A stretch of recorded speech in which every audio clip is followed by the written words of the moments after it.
A partir de agora você acompanha o fechamento do mercado junto comigo e com ela, Hanna Beltrão. Além disso, aqui você também acompanha as últimas notícias do mercado do Brasil e do mundo, a movimentação das bolsas, a gente também vai trazer por aqui. Além disso, também teremos aqui por hoje um bate-papo com o Davi Leles, que é especialista em investimentos da Valor Investimentos, e também com o Marcos Ceruti, que é fundador e contribuidor da InvestFi. A gente vai conversar com eles daqui a pouquinho aqui na nossa programação, então fique ligado porque hoje é o último pregão de 2021, tá chegando a hora de fechar esse 2021, hein, gente? Então, Hanna, boa tarde para você, vamos lá falar com esse pessoal que tá no chat aqui acompanhando a gente desde de manhã cedo. Aliás, eu tô de olho aqui, quem tava aqui agora, quem tá aqui, ó, firme e forte com a gente do início ao fim, quero só ver aqui quem é que tá aqui comigo. E já pedi para todo mundo que está aqui para ir curtindo, compartilhando, para ir convidando pessoas para vir aqui conhecer o nosso canal, nossa programação, para que a gente consiga, quem sabe, bater essa nossa meta de virar o ano com 40 mil inscritos no canal. Falta pouquinho, né, Débora? gente. Vamos ver se a gente consegue virar esse ano com esses 40 mil inscritos aqui, né, Hanna? Pois é, Débora, vamos, a gente está pedindo, né? Não importa a gente pedir aí, durante toda essa semana a gente está pedindo para o pessoal ajudar a gente a bater esses 40 mil inscritos no nosso canal. Primeiramente, muito boa tarde, Débora, para você, para todos que estão nos acompanhando. O MPK até comentando aqui, a Hanna tá sóbria. Claro, a tacinha lá do marketing foi só lá no marketing, foi só para tirar foto, gente. Foi só uma garrafa, MPK, foi só uma fica garrafa, tranquilo, foi tá só uma garrafa, né? Daqui a pouco, se sair alguma cotação errada aí, você já vai entender o porquê. Ainda bem que sou eu que tô aqui no mapa de calor hoje, hein? Pois Fica tranquilo, deixa a Débora ainda bem. no mapa de calor, tá Eu certo. que tô aqui por agora. Mas, gente, boa tarde MPK pra você, boa tarde Elisa, que tá aqui também dando uma boa tarde pra gente, excelente final de ano, né? Início também, claro, de 2022 para todos nós, Elisa, para você também. Israel, parabéns para a entrevista aí do professor Cabral. O professor Cabral sempre arrasa, né? Ele está fazendo um programa maravilhoso, ele deixou vários programas especiais aí gravados pra gente aqui na nossa programação, enquanto ele está de férias, né? Boa tarde para você também, boa tarde Marcelo, boa tarde Rita Fernandes, que sempre está aqui com a gente. Olha lá, professor Alexandre Cabral, tá aqui de olho, hein? Tá ali de férias, deixou programação aqui, tá aqui no chat, compartilhando aqui, conversando com todo mundo, inclusive. É isso aí, professor Cabral, muito bem. Faça companhia pra gente, hein? Rui das Neves está por aqui ainda? Dá notícia, quero ver se você tá por aqui, hein? Petro Brasil, aliás, Rui das Neves está por aqui. Gente, ótima tarde para todos vocês. Ezequiel, boa tarde para você, Ezequiel, que bom te ver por aqui também. E é isso. Vamos lá atualizar o pessoal aqui dessa bolsa de como que tá agora. Vamos pro nosso telão aqui do Profit Pro da Denlógica, gente. Olha aqui. Ibovespa subindo, caminhando aí para o último pregão do ano no positivo. 0,98% de alta agora para o Ibovespa, 105.132 pontos. Ibovespa que vem aqui, ó, nesses 105 mil pontos, nessa casa aqui, né, sem variar muito desde o dia 21 ali de dezembro, ou seja, como eu estava dizendo aqui já na programação desde o início dessa semana, né? O Ibovespa está assim, ó, 2 para lá, 2 para cá e no final das contas não vai para canto nenhum. Então, mas estamos aí, positivo nesse dia. Olhando para o nosso mapa de calor, deixa eu ampliar aqui um pouquinho para a gente entender esse mercado aí hoje. Está tudo muito mais verdinho no clima aí, né, de final de ano, clima de Réveillon. Cash 3 é quem está liderando essas altas aí, deu essa reduzida na taxa nos DIs, nos juros futuros, e aí no final das contas a gente já viu o reflexo direto aqui, Cash 3 e algumas outras companhias do setor de tecnologia.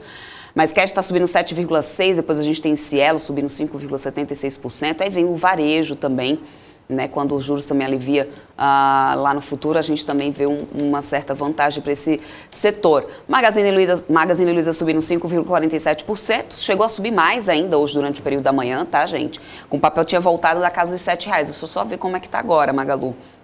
Magalu tá agora a 7,13, exatamente isso, né? Via também está numa alta aqui de 4,18%, a gente tem Qualicorp e Prio também aqui nessas altas.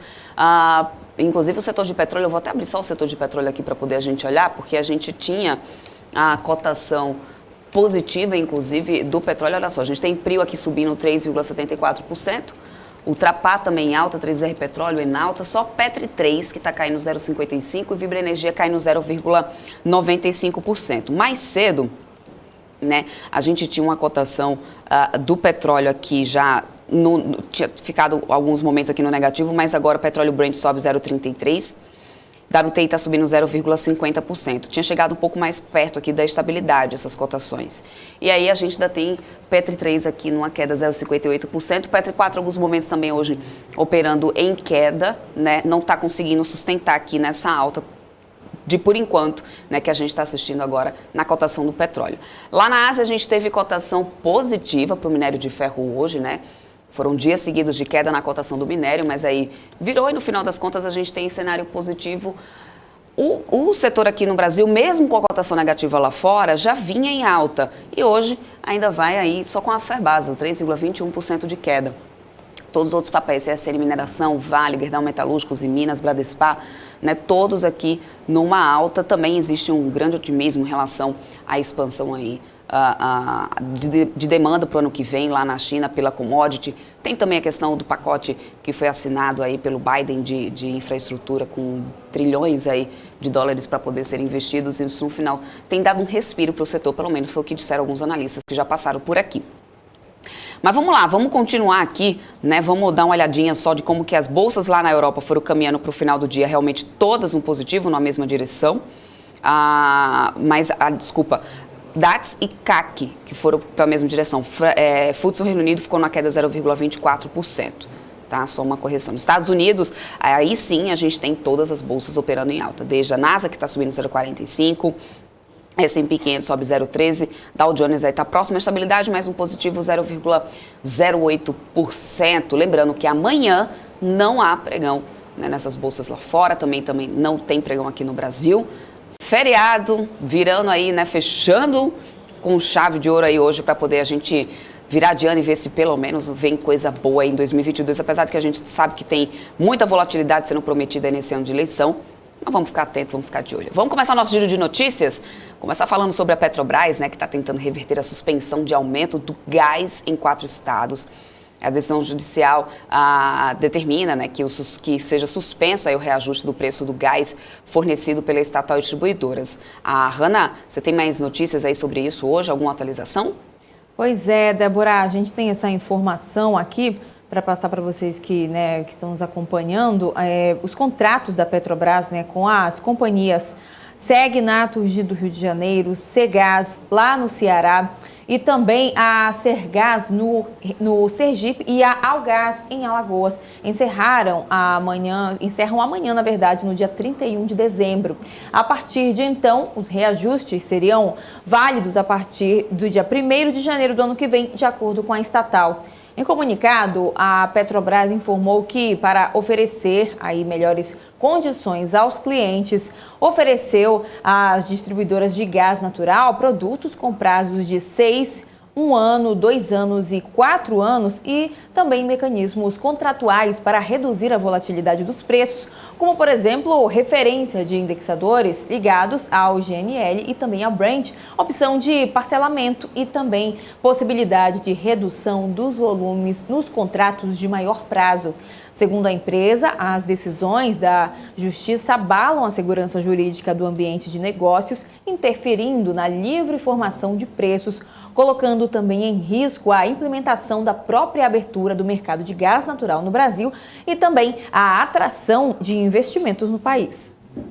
É isso aí, Hanna. Vamos ficar acompanhando o que vai dar essa história do gás, né? Mas vamos lá, ano novo, índice novo na B3, gente, estreia no dia 4 de janeiro a carteira de índice que se chama IGPTW, uma parceria da B3 com a Great Place to Work com foco em melhores práticas no mercado de trabalho. A prévia inclui 45 empresas e com maior peso, né, com cerca de 3,5% no índice, estão a Ambev, B3, Cielo, ClearSale, GetNet, Intelbras, Itaú, Magalu, Santander, Telefônica e Wiz. As demais empresas têm peso de 1,7% e estão na lista aí alguns bancões, empresas do setor de varejo e também tecnologia, ou seja, vamos virar aí 2022 com índice novo estreando na B3, viu, Hanna? Vamos agora para o nosso giro internacional, para poder a gente falar sobre os pedidos do auxílio de seguro-desemprego por lá pelos Estados Unidos, né, que caíram na semana do Natal. E quem vai trazer mais informação para a gente é ela, Giovana Locatelli. Fala, Giovana. Esses dados saíram agora há pouco e o número de pedidos de auxílio-desemprego ficou em 198 mil, 5 mil a menos do que a expectativa de estabilidade, que era de 205 mil. Também saiu outro dado importante, que é o PMI de Chicago, que avança 63,1 em dezembro. A previsão era de alta a 62 pontos, lembrando que em novembro esse dado foi de 61,8. E claro, a gente fica acompanhando os reflexos disso para o mercado.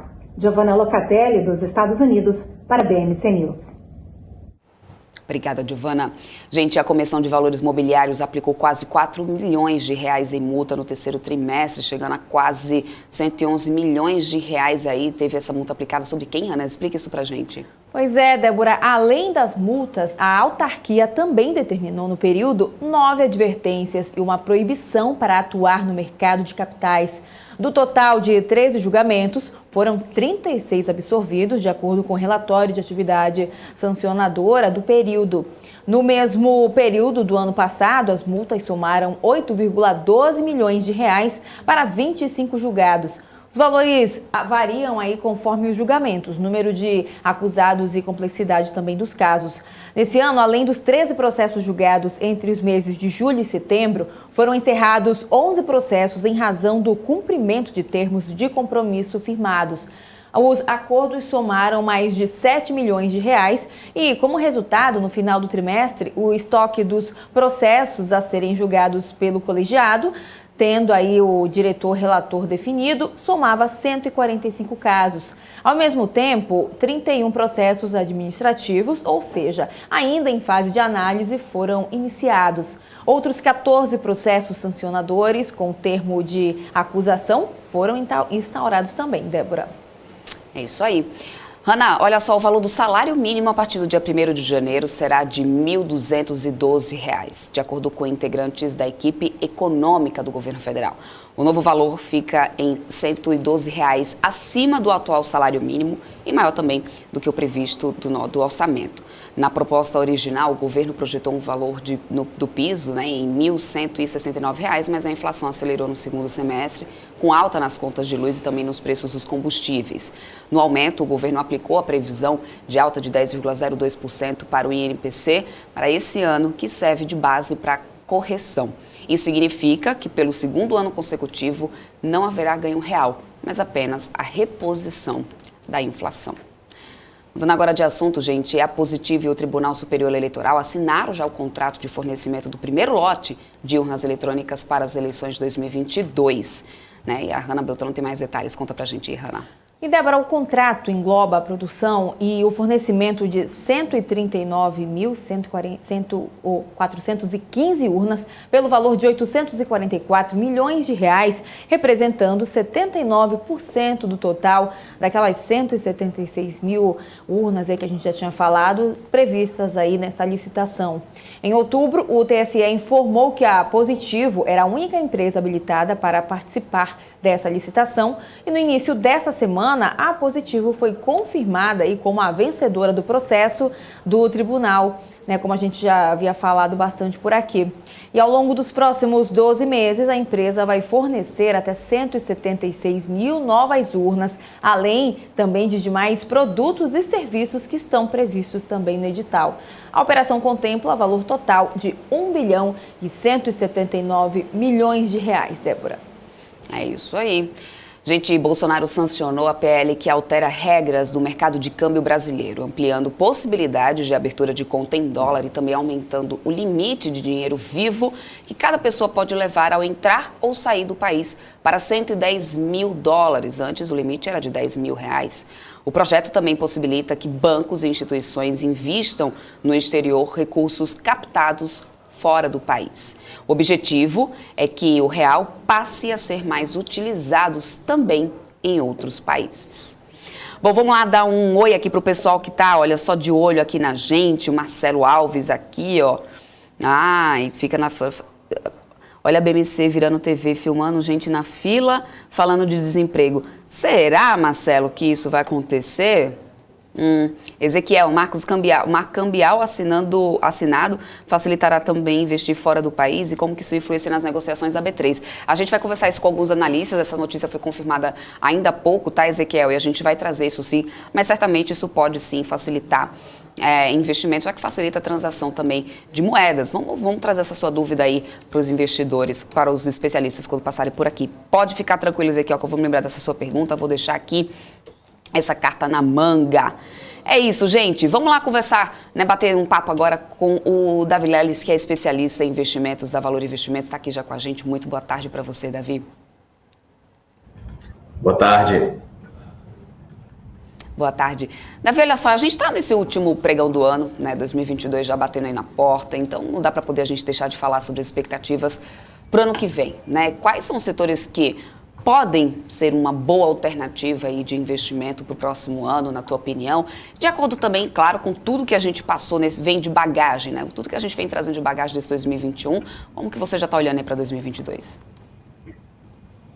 Bom, 2021 foi um ano bem desafiador ali para a economia como um todo, né? Se a gente para pensar, a invasão do Capitólio lá em janeiro parece que já faz 2 ou 3 anos que aconteceu.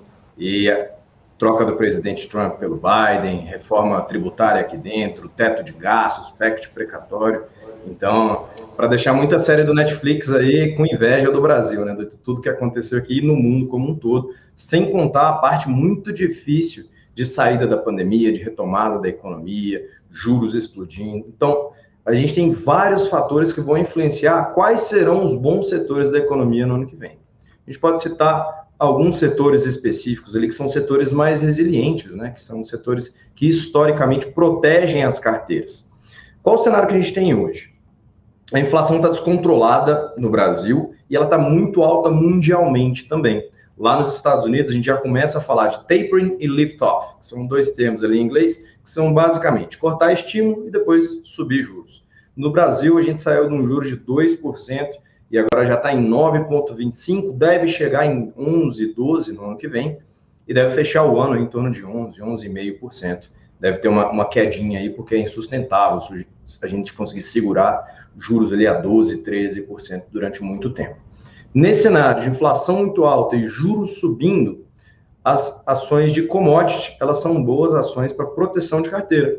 Porque quando o dólar lá fora está mais alto, por conta de um cenário conturbado de eleições aqui dentro do Brasil, e uma inflação disparando e juros mais altos, ações de commodities, elas tentam surfar, elas são vendidas em dólar mais alto, ou elas já reajustam esse valor de inflação mais alto. Então, podem ser ações ali que protejam a carteira no ano que vem.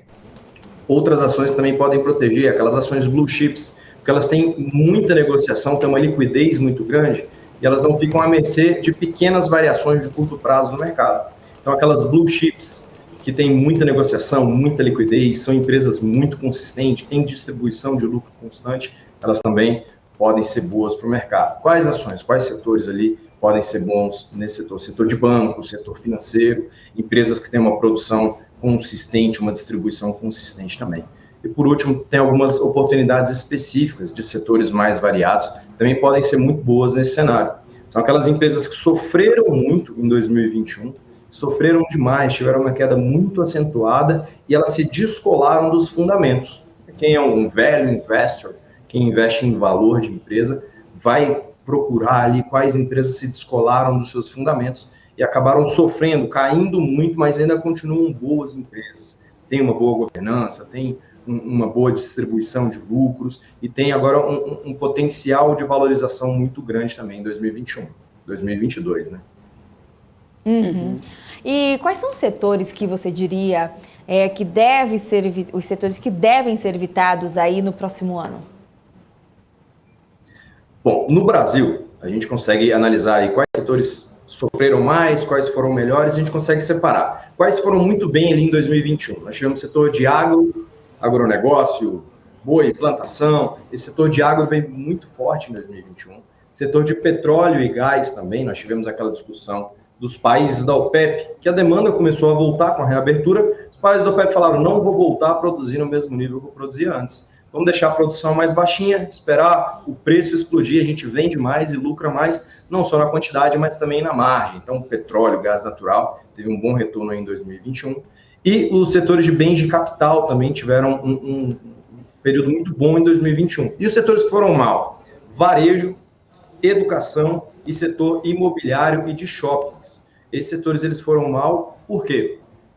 muito por conta da pandemia, por conta do coronavírus, das variantes que apareceram. Nós tivemos 2 variantes aí importantes que o ser humano teve que lidar em 2021, que foi a Delta e agora mais recente a Omicron. Então, esses setores que foram mal por conta da pandemia, educação, varejo, consumo discricionário, esses setores são setores para a gente ter cuidado no ano que vem. Porque se a pandemia resolve, a vacinação tem uma eficácia, uma eficiência grande, a gente consegue manter a taxa de mortes bem baixinha, por mais que a transmissão ainda esteja um pouco alta, são setores que a gente tem que tomar cuidado se a pandemia não arrefecer, se a pandemia continuar ruim. Se a eficiência da vacinação for alta e a abertura da economia contribuir, são setores que devem ir bem.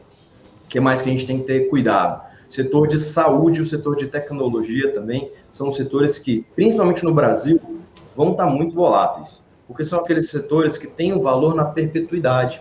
Não são aquelas empresas que têm valor hoje, mas que a gente aposta muito na perpetuidade, daqui 5 anos, daqui 10 anos, essas empresas vão ter um grande valor. Tem muito valor também embutido nelas no capital intelectual dessas empresas. Então, a gente aposta no desenvolvimento, a gente está investindo no desenvolvimento, porque ela vai entregar um pouco mais à frente com um potencial muito grande. Mas se o mercado se frustra, e tanto no setor de saúde, que vem cada vez mais tecnológico, e no setor de tecnologia, propriamente dito, se o mercado tem uma frustração, são setores que vão sofrer mais. Então, são setores que a gente deve manter no radar, mas com o pé atrás, com cuidado um pouco maior até do que os outros setores mais convencionais. Maravilha. Agora, falando especificamente sobre como o investidor deve se posicionar para enfrentar 2022, que já está prometendo muita volatilidade, né, nesse ano de eleições. Quais seriam as melhores estratégias de investimentos e até como uma forma de proteção num caso como esse, em que todo mundo já fala muito sobre isso, apesar da gente já ter começado a viver essa eleição aí em 2022 antecipadamente, né? Mas já se espera muito para o próximo ano essa grande volatilidade, com um cenário ainda muito incerto. Né? Então, como se proteger disso? Então, um negócio que a gente pega, e é até engraçado comentar, que a gente vai pegando com a prática mesmo, com a experiência, é que ao longo do tempo, a gente percebe que mesmo um setor ou uma ação que você comprou, que deu um resultado muito acima do que você esperava, ela pode causar uma certa decepção, um certo medo na gente. Pelo seguinte, se você compra uma ação esperando que ela valorize ali 10% a 15%, e ela entrega um resultado de 200%, eu ficaria preocupado com essa ação, ou com esse setor. Pelo seguinte, geralmente setores que entregam um resultado muito fora da curva, eles entregam um resultado muito alto porque eles tiveram uma volatilidade muito alta. E algo que a gente percebe é que o ser humano ele não tem medo de volatilidade, ele tem medo de perda.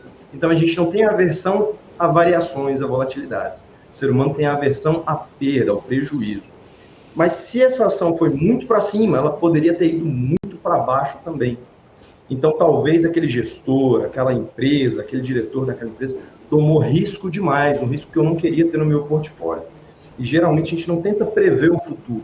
A gente não vai acertar. A gente pode fazer uma análise totalmente bem fundamentada, com todos os parâmetros, um modelo matemático perfeito, com a fórmula certa, com os inputs maravilhosos. Vem uma canetada presidencial, muda alguma coisa lá no Fed, nos Estados Unidos, e a gente tem uma análise toda indo pelo rabo. Então, o que é interessante a gente trazer e ter sempre cuidado? Não tentar prever o futuro, mas preparar a sua carteira de ações, preparar a sua carteira de renda variável para o cenário que aparecer. E aí, por isso, é aquela velha máxima de não colocar todos os ovos na mesma cesta, mas diversificar isso aí entre setores, entre papéis, entre setores da economia como um todo e entre empresas também, dentro de um mesmo setor que você gostar ali de investir. Qual dica a gente consegue dar para rebalancear a carteira e ter uma posição mais tranquila? O que eu sempre digo para os meus clientes, que eu acompanho aqui na assessoria de investimentos, é para eles acharem a posição neutra de investidor. Essa posição neutra, ela não vem com 1 mês, com 2 meses, nem com 3. Ela vem com 1 ano, 8 meses, 2 anos de investimento. O que é essa posição neutra?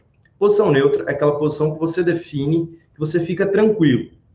Se a bolsa está caindo, você está feliz porque você tem um pouco de caixa e consegue comprar mais. Se a bolsa está subindo, você também fica feliz porque você está tendo lucro com aquela alta do mercado, aquele mercado mais bullish.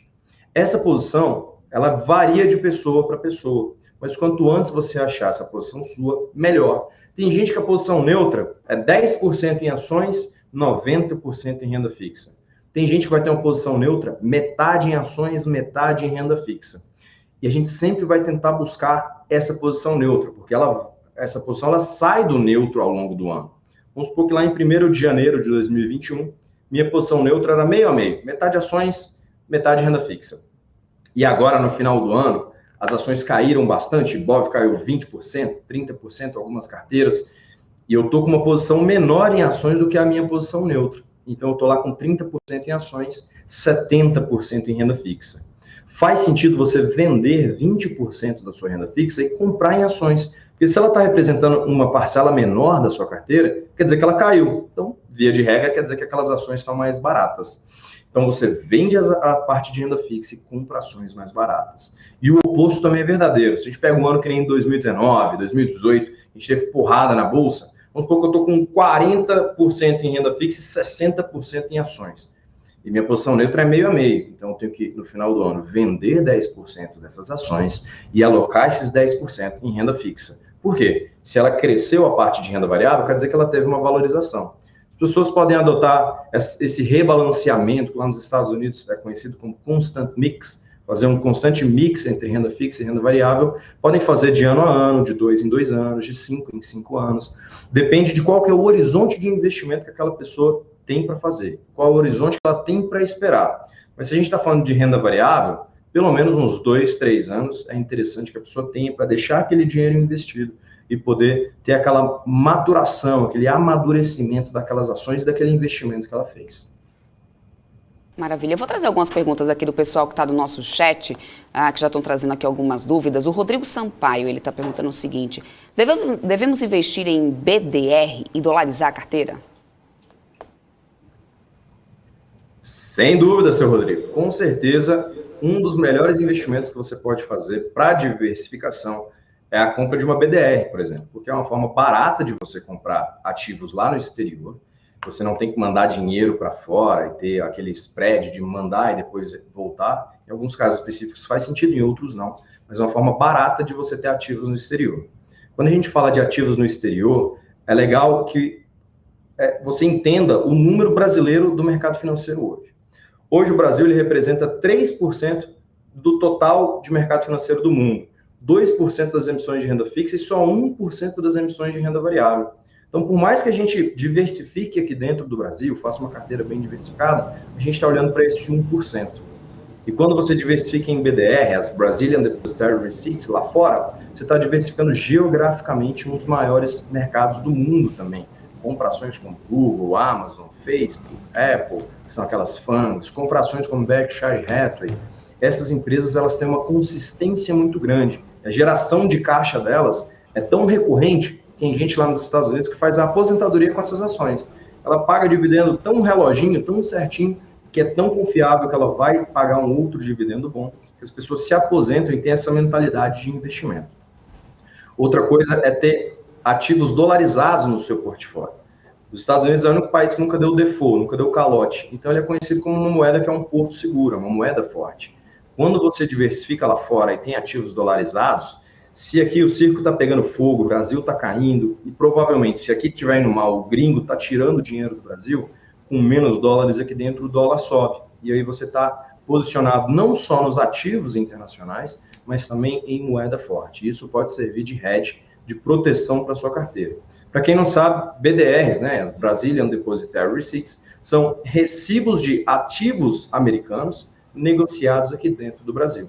Não é a ação em si, mas você ganha um recibo que vai acompanhar a variação da ação lá fora. E é uma ótima forma de você diversificar, tanto geograficamente, quanto em moedas, quanto em ativos da sua carteira também. Uhum. Inclusive, também uma complementação, acredito, do Rodrigo, falando sobre o ETF como IVVB11. Ainda está em tempo de investir ou cheguei no fim da festa?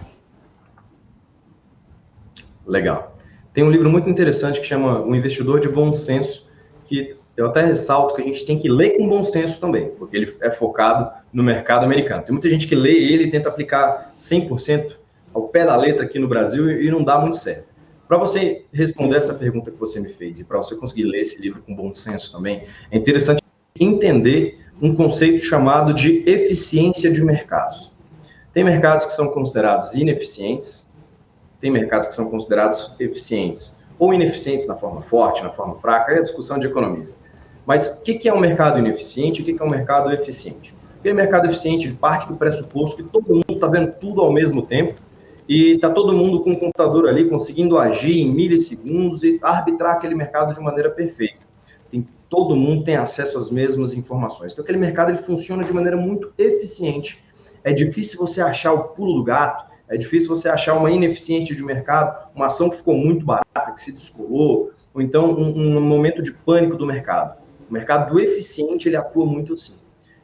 O mercado americano, ele beira ali a eficiência do mercado, porque ele é um mercado mais maduro, é muito arbitrado por robôs, tem muito fundo quantitativo que arbitra ele. O Brasil é um mercado um pouco mais ineficiente. Esse mercado ineficiente, ele oferece mais oportunidades, oferece mais entrada. Às vezes, lá numa greve dos caminhoneiros, você vai ver Petro 3 lá em cima e Petro 4 derretendo. Opa, alguma coisa está errada. Ou o Petro 4 ficou barata demais e vai subir, ou o Petro 3 não está vendo o tamanho do estrago e vai cair. E aí você consegue ganhar dinheiro com isso. O nome disso é arbitragem. O árbitro, né, o de futebol, apita o juiz para quê? Ele vai tornar o jogo mais justo. O juiz, ele vai arbitrar para tornar o jogo mais justo. Mercados ineficientes têm mais injustiça. Então, para tornar o jogo mais justo, a gente compra essa ação, a gente vende essa ação. E aí você traz o mercado para a normalidade novamente. Por que eu estou falando tudo isso sobre eficiência de mercado? Eu acho ETFs uma baita de uma ferramenta para mercados mais eficientes. E VVB11, como você citou, é uma ótima alternativa. Porque você conseguir ganhar de um mercado eficiente é mais difícil. Tem menos chance de você arbitrar aquele mercado. Então, ETFs vão muito bem, porque ele é uma forma barata de você investir e que ele vai replicar o índice muito bem. Já no Brasil, ETFs são interessantes, mas como ainda tem muita ineficiência, a gente consegue arbitrar uma maior taxa de sucesso. A gente consegue achar ali, dentro do índice Bovespa, 5 ou 10 ou 15 ações que, filtrando e peneirando aquele índice, elas vão bem. Se você tem uma ação com 40, 50 ações no Brasil, está errado. Porque você está pagando a mais, sendo que você poderia simplesmente ter comprado um BOVA11, um ETF que replica o índice. Porque você vai replicar o índice com 40 ativos aqui no Brasil. 40 ativos nos Estados Unidos já não, tem ativo pra caramba lá fora. Então ele acaba não replicando o índice.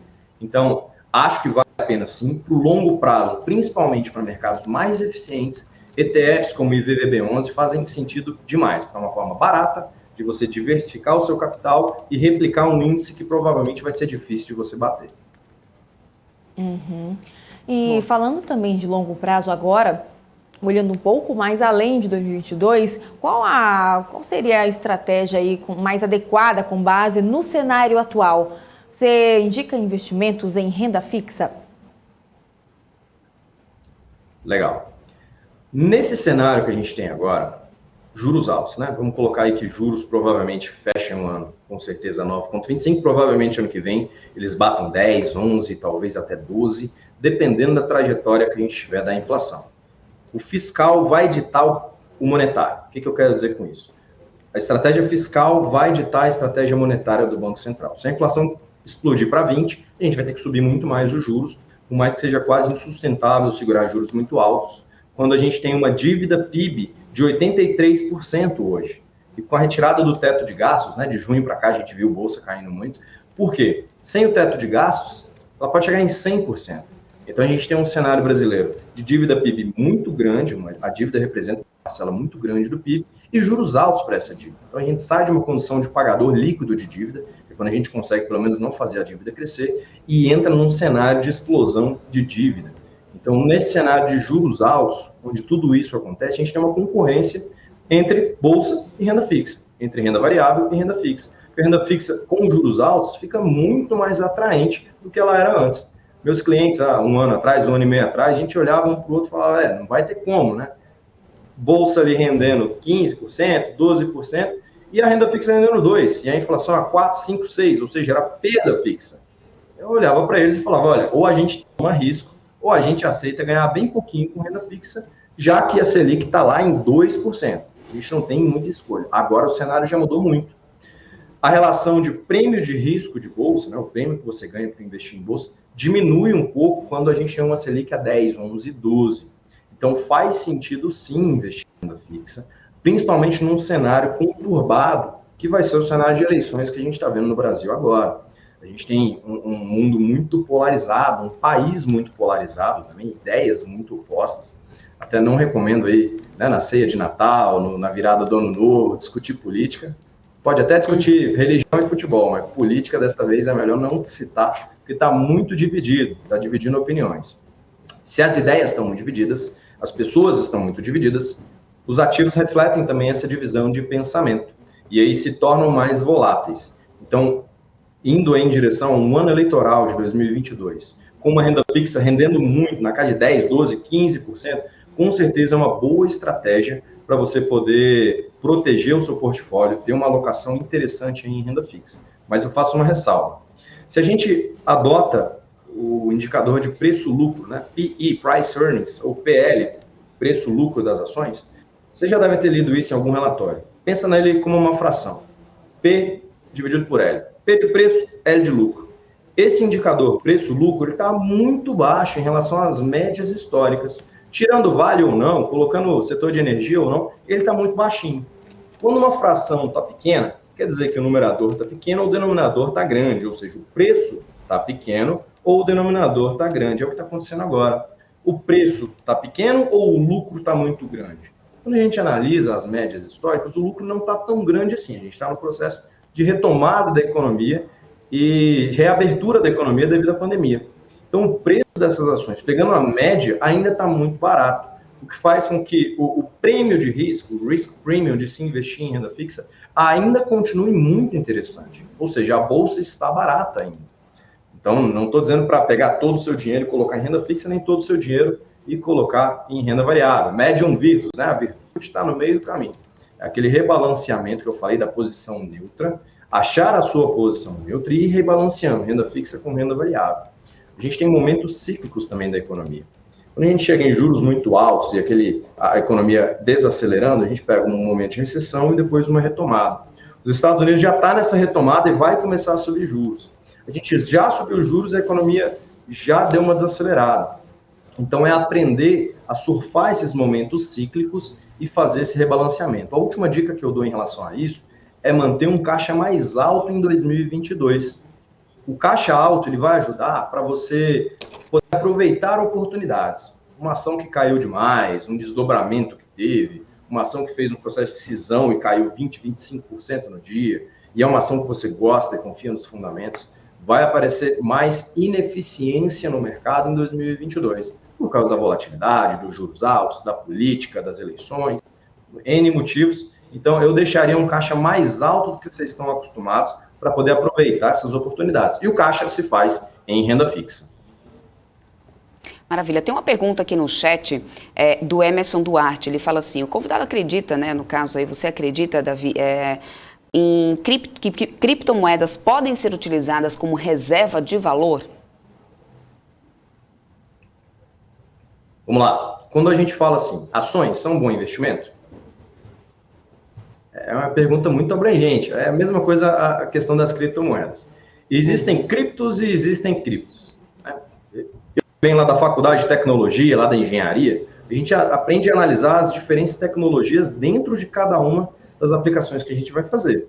Da mesma forma, a cripto. Você tem o Bitcoin, por exemplo, que ele sim foi desenvolvido e criado como uma espécie de reserva de valor, um ouro criptografado, um ouro digital. Você tem um Ethereum da vida, que ele é como se fosse uma criptomoeda macro, que você consegue programar ele dentro dele e colocar ali, ó, todos os dias 12 de fevereiro, que eu faço aniversário de casamento, eu quero enviar flores para minha esposa. Você consegue, dentro da criptomoeda, programar ele para fazer isso. Você tem outras, como a Stellar, como outras criptomoedas, que servem para você fazer outras criptomoedas, como se fosse uma matéria-prima. Então, dentro de criptomoedas, você tem um mundo dentro dela. O Bitcoin, sim, pode ser visto como uma reserva de valor, mas eu acho que a grande sacada das criptomoedas não é o Bitcoin, não é o Ethereum, mas é a blockchain em si. Então, a gente tem que entender o princípio de um blockchain. Muita gente fala de minerar Bitcoin, não entende o que é o processo de mineração, de criação de criptomoedas, mas a grande sacada da criptografia e da blockchain é você ter um sistema que não é unificado em um país só, ele é descentralizado. Quando você tem um sistema descentralizado, você consegue ser o seu próprio banco. O que isso quer dizer? Quando você passa um cartão de crédito para pagar seu almoço, não é você que está pagando, não se engane, é o banco. você passa o seu cartão de crédito, ele envia naqueles momentos ali que você fica de tensão vendo aquela bolinha rodar, até dar aceitado ali, aceite, ele envia a mensagem para o banco libera e aí faz ali o pagamento do seu almoço. Depois você paga aquele crédito mais à frente. A criptomoeda, ela vem para cortar o intermediário do banco. Então, eu acho que isso é um processo que, uma vez que ele começou, é muito difícil de você parar essa descentralização, você eliminar os intermediários. Mas não digo que vai acabar dinheiro, vai acabar ações. Ele é simplesmente uma outra tecnologia que está sendo desenvolvido cada vez mais e pode representar uma descentralização. Acho que caiu o sinal. A gente perdeu o sinal agora.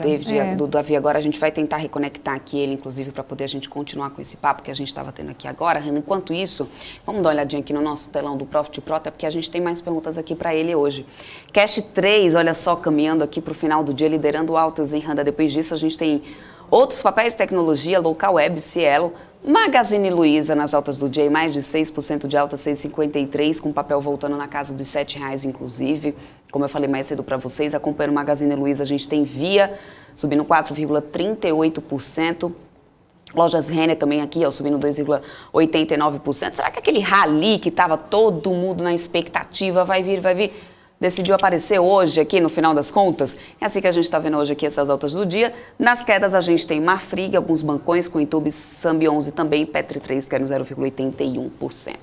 O Davi voltou, a gente está com ele novamente aqui. Davi, tá me ouvindo? Estou te ouvindo, voltei. Maravilha, então vamos lá. Então vamos continuar aí na linha de raciocínio do que você estava falando sobre criptomoeda ser realmente ou não a proteção. Legal. E aí o que eu estava comentando sobre cripto é que é muito difícil você parar esse movimento de descentralização, eliminação dos intermediários ali no banco. Então, cripto é uma boa opção, principalmente para você descorrelacionar a sua carteira. Mas você tem que, em qualquer investimento, entender onde você está investindo. É Bitcoin, é Ethereum, é Cardano, seja lá o que for, entender para que vai ser usada aquela criptomoeda. E não simplesmente investir porque está na moda, porque tem um nome bonitinho, tem um bichinho ali que você gosta. É entender a tecnologia por trás. E o grande trunfo dela é descorrelacionar a sua carteira.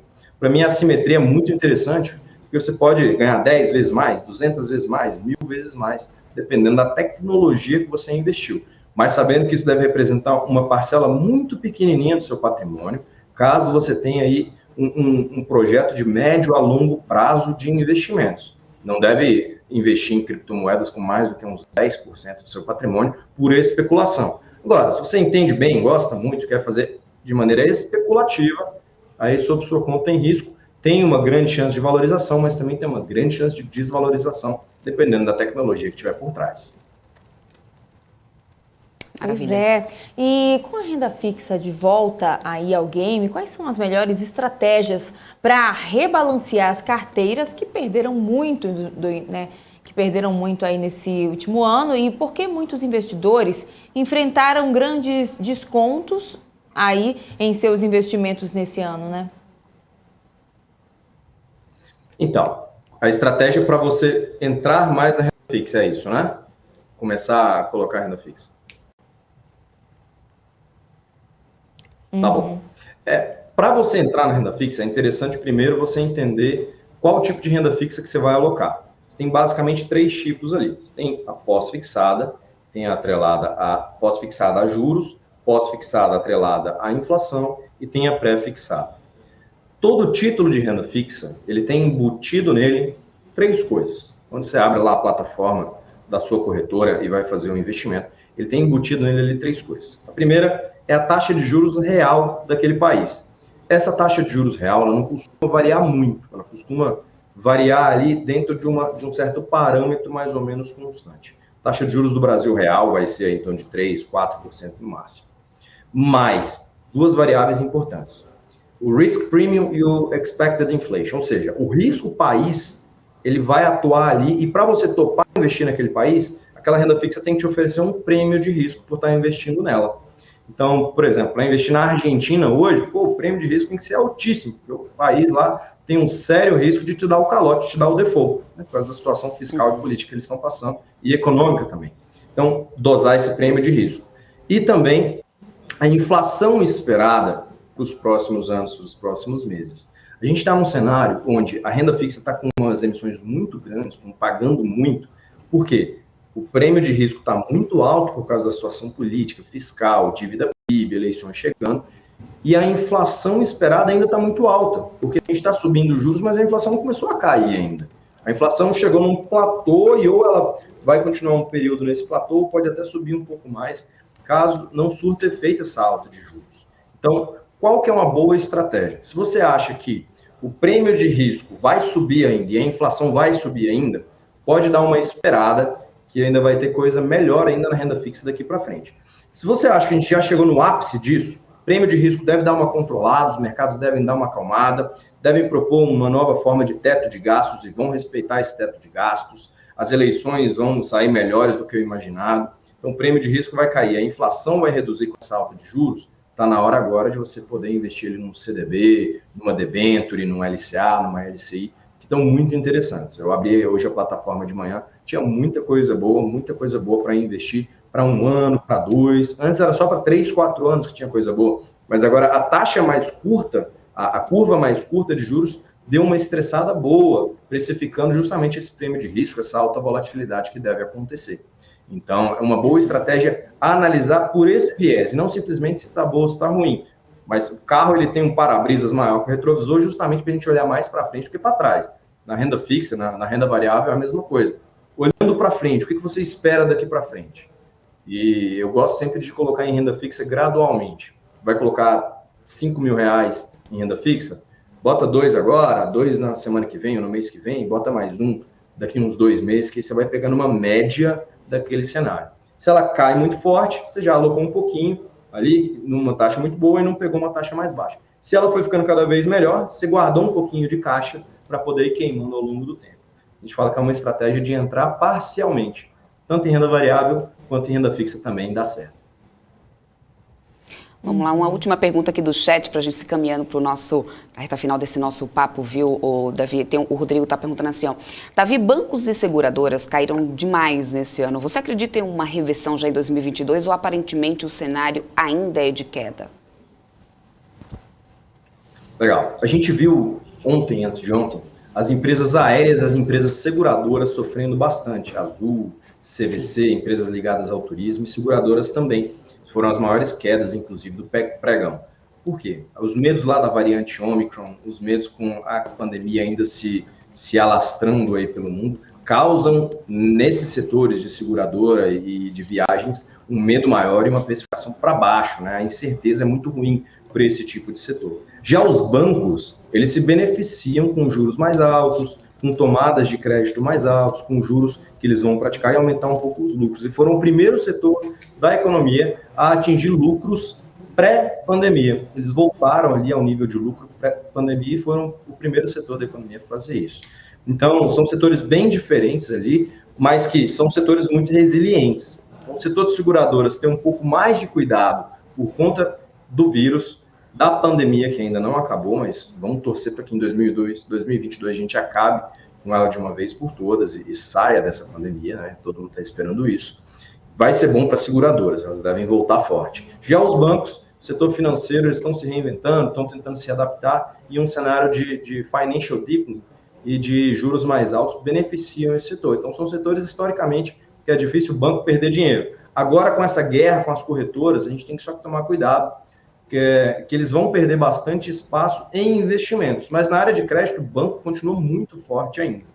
Outra coisa que a gente tem que analisar aqui, e aqui eu não vou tentar falar muito aprofundado de epidemiologia, nem de pandemia, nem na questão médica, mas os vírus, historicamente, eles tendem a ter um padrão parecido. Não todos, mas a maioria tende a ter um padrão parecido.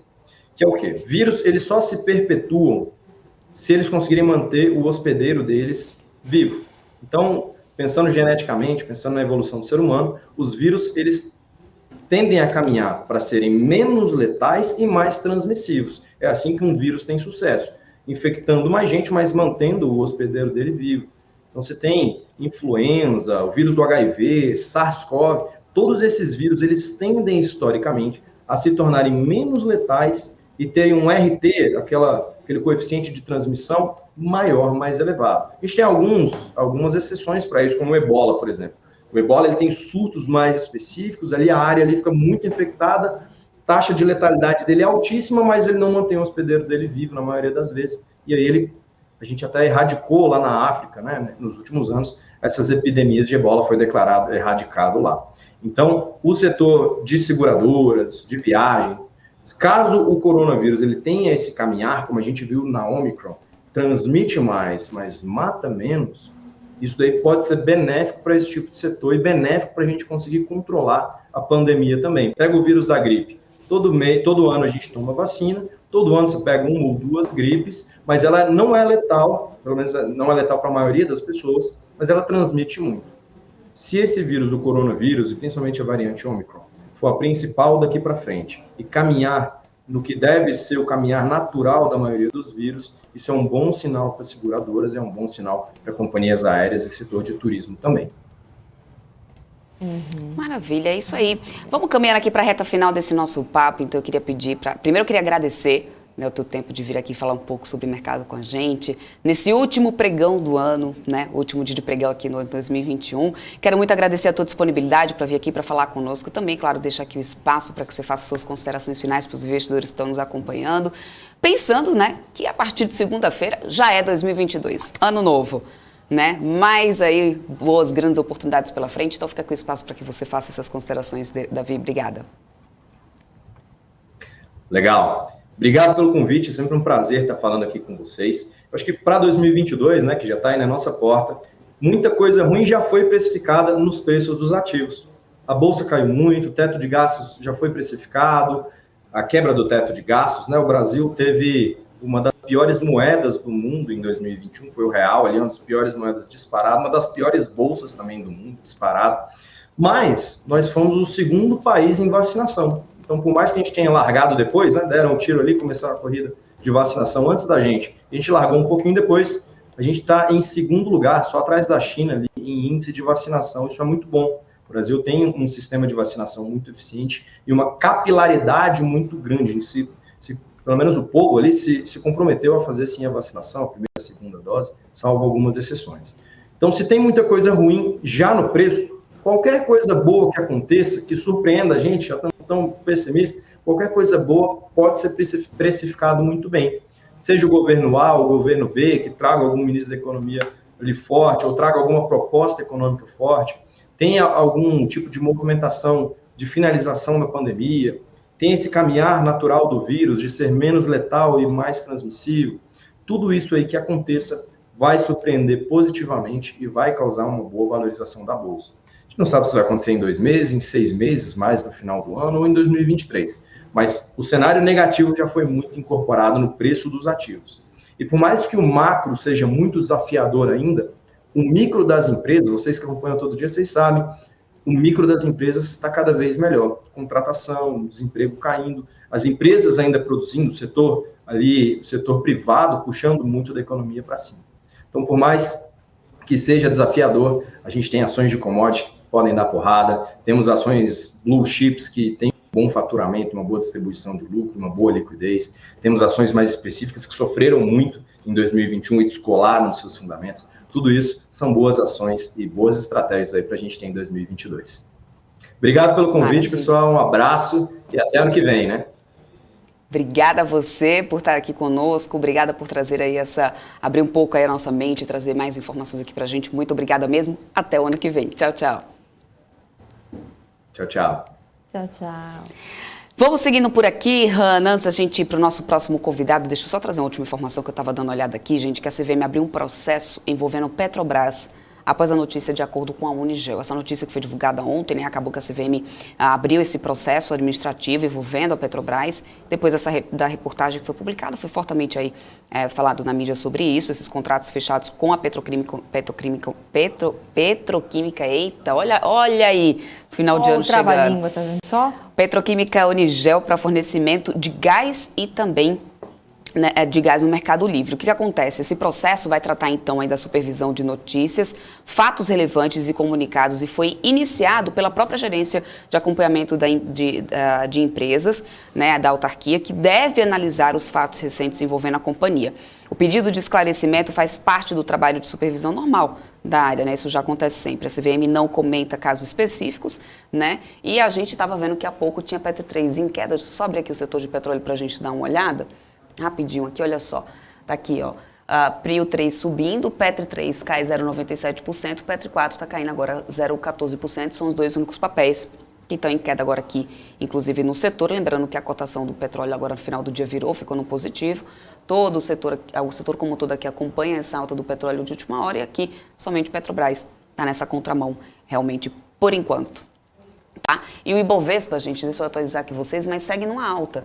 Segue aí pro finalzinho do dia, falta menos de 45 minutos para a gente fechar o último pregão do ano. A gente voltou aqui para os 104.990 pontos, Ibovespa 0,85% de alta.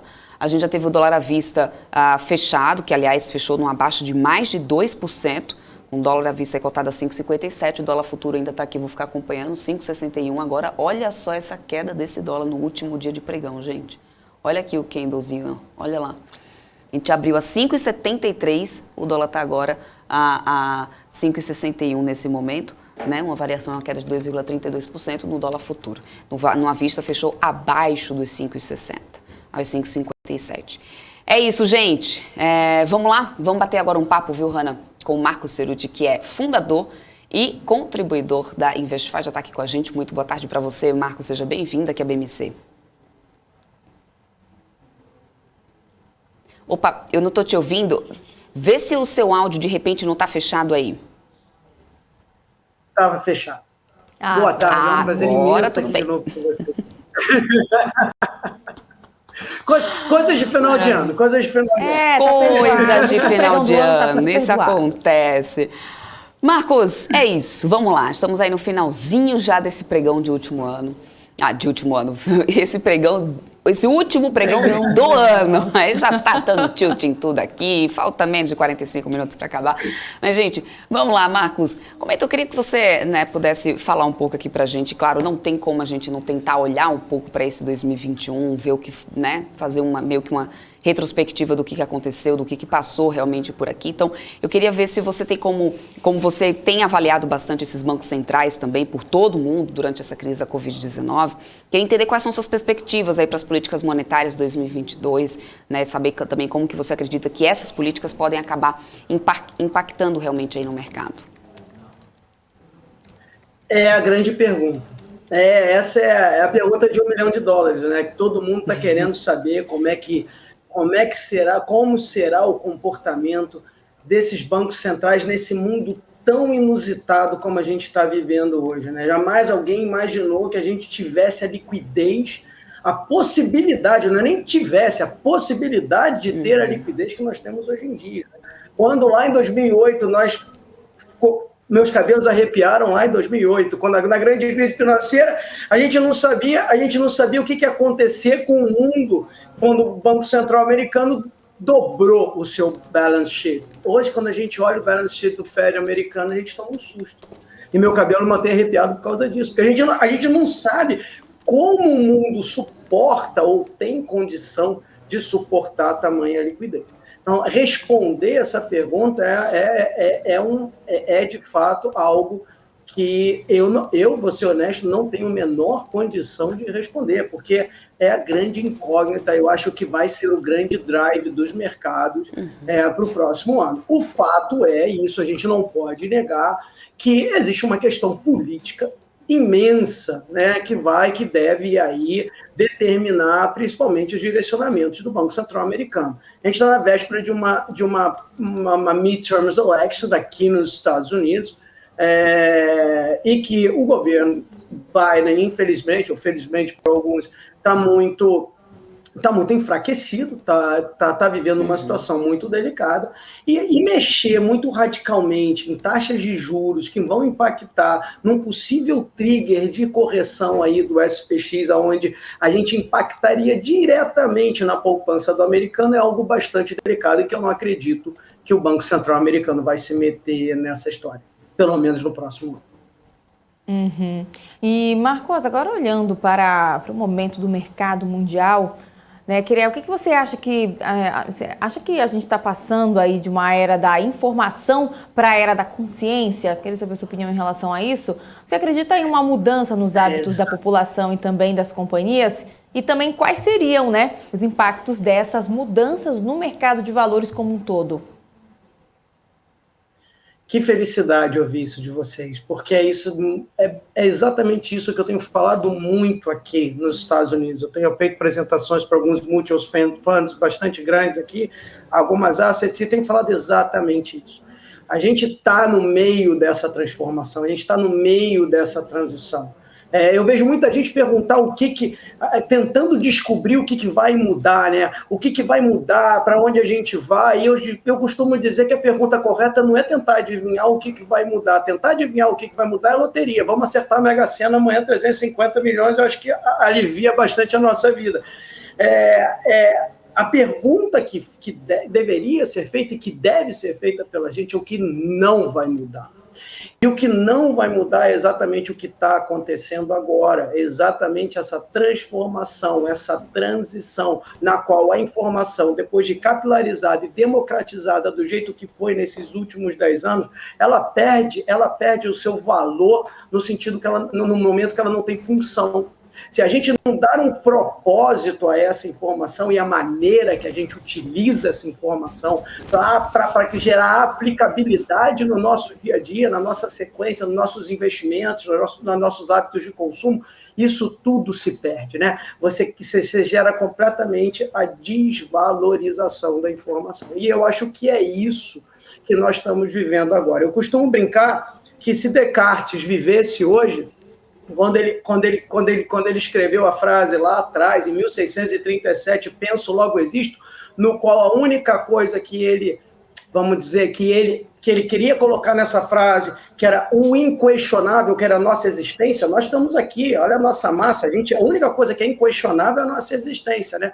Se ele vivesse hoje, provavelmente na internet, ele, sei lá, em tweet, ele seria cancelado, seria bloqueado por muitos, xingado, seria top trends aí, porque hoje até mesmo nossa existência começa a ser questionada. No momento em que você estabelece um virtual 2.0 e você cria um novo mundo através do metaverso, você já não sabe mais se você está falando com um outro ser humano, ou se está falando com um bot, ou está falando com uma AI, não importa. O que importa ali é a transação, é a função daquela relação.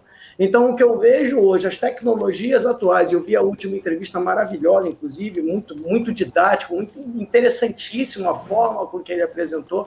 Eu acho que o grande avanço, eu acho que a gente tem que ficar de olho e que pouca gente está prestando atenção para isso, é para a evolução da forma com qual o blockchain será utilizado nos próximos anos e a possibilidade que isso gera. Aí, a característica de imutabilidade e, com isso, a geração de potencial rastreabilidade de toda a cadeia é algo que vai mudar, sem dúvida nenhuma, as relações em todos os níveis. Maravilha. E considerando essa mudança comportamental, né, de que forma que as empresas devem se posicionar nesse mercado aí mais consciente? Talvez a tecnologia pode ser um caminho? Sem dúvida nenhuma, a tecnologia será o caminho. A tecnologia é o caminho. Inclusive, hoje, o que na minha opinião, o que possibilita a gente viver nesse mundo, como a gente comentou no início da nossa conversa, extremamente líquido, é a tecnologia. É a tecnologia, é o fator tecnológico que ninguém considera ainda de fato, que ninguém conseguiu descobrir ainda o real valor do fator tecnológico no modelo econômico que está possibilitando essa história. Então, sem dúvida nenhuma, a adequação virá via tecnologia. Vamos imaginar o seguinte, um exemplo que eu costumo dar. Antigamente, nós tivemos a era do ESG, onde tudo é economicamente, environmental, social and governance, sustentável, e busca as empresas, o selo verde, etc, etc, etc. Você imagina um consumidor no qual um consumidor que senta a uma mesa de um restaurante e pede um steak, uma steakhouse pede um steak, e ali do lado vai ter um QR Code que ele vai, através do seu telefone, ele vai fazer o scanning daquele QR Code e ele vai saber aonde veio o gado, o que esse gado comeu, se esse gado foi bem tratado, teve o que eles chamam do wellness do rebanho. Quer dizer, você vai saber toda a cadeia de forma concreta e real, sem possibilidade de alguém fazer um inputzinho no meio do caminho e falar assim, olha, eu vou ficar mais verdinho aqui, então coloca. Não. A cadeia toda é, de fato, de forma concreta e real, rastreada. Isso muda completamente as relações. Isso possibilita você ter ativos que antes só poderiam ser colateralizados de forma concreta, você ter ativos abstratos que você começa a colateralizar. Porque você começa, através da tecnologia, você começa a trabalhar. Os NFTs são um exemplo que, na minha opinião, vai mudar completamente a relação com o investimento. Você vai democratizar de tal maneira, por exemplo, um mercado de artes, que até então era tão fechado, tão restrito para conhecers, para pessoas. Isso gera uma democratização e joga lá embaixo todas as barreiras e custos de entrada. Isso muda completamente tudo. As relações de green funding, que é uma coisa que eu tenho falado muito aqui nos Estados Unidos. Eu acho que o financiamento, a forma com que a gente vai sair do credit score para o carbon score via a tecnologia vai ser algo que, na minha opinião, a gente tem que prestar atenção aí para os próximos anos e que já começa, já em 2022, 2023, algo para começar a se prestar atenção quando vai se pensar em investimentos, em carteiras de investimentos. Uhum. E agora, né, essas mudanças, falando agora dessas mudanças comportamentais, quais seriam os impactos disso sobre a cadeia produtiva global também? Por que a corrida contra o tempo agora tem sido a procura pelas fontes de energia mais limpas, né? Total. A gente... O que isso tende a... Vamos lá, essa transformação da era da informação para a era da consciência, para mim, qual vai ser o grande impacto? O grande impacto vai ser da descentralização. Começa a surgir, talvez, como nunca pensado antes, a tecnologia, de fato, será a grande mão invencível lá de Adam Smith lá atrás. Por quê? Porque as regulamentações elas deixam de ser centralizadas em um Estado, em um núcleo político, em um país, para ser o quê? É o mercado que começa a regular. Imagina isso, se você tem a capacidade de rastrear completamente toda a cadeia de produção. Imagina uma grande retailer, por exemplo, uma Walmart que já faz isso, uma Amazon, por exemplo, ela consegue adequar através do seu protocolo, do que ela acredita ser positivo para o futuro dela, ela consegue adequar todos os fornecedores. A Walmart, por exemplo, ela, no protocolo dela aqui, que está para ser executado até 2025, com postergação até 2028, se eu não me engano, ela exige que todos os fornecedores adequem aos seus métodos produtivos a produção de energia limpa. Então, por exemplo, você imagina isso. Então, se você consegue criar rastreabilidade, quem vai regular o mercado não é mais um regulador centralizado, sentado numa cadeira, num office, etc. Vai ser a gente na hora de consumir. Vai ser o consumidor que, através da sua nova consciência, do propósito que ele enxerga, esse comum, ele vai consumir. E aí já começa a surgir aqui nos Estados Unidos um modelo de negócio no qual os consumidores não querem apenas consumir, eles querem fazer parte, eles querem ser, né? É muito mais do que ter, é o ser na área do consumo. A famosa jornada mútua, né? Ele quer entender e fazer parte daquele conceito, né? Daquela coisa do bem-estar ativo comum, do ecossistema. É um modelo de negócio que está surgindo aqui e que começa a fazer muito barulho dentro dessas grandes empresas, que elas começam a perceber que não é mais um consumidor apenas que consome um produto, mas é um consumidor que consome um produto que quer fazer parte de um ambiente de bem-estar mútuo entre ele, a empresa e os derivados que a empresa pode, naquele ecossistema, atingir.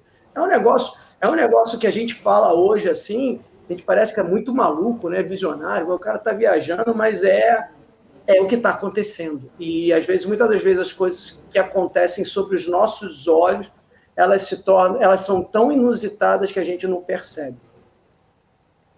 Marcos, tem uma pergunta do Emerson Duarte aqui no chat, dizendo assim, olha, a GM anunciou que vai lançar o kit de conversões para poder eletrificar veículos, né? Aí nos Estados Unidos teve alguma repercussão? Pouca.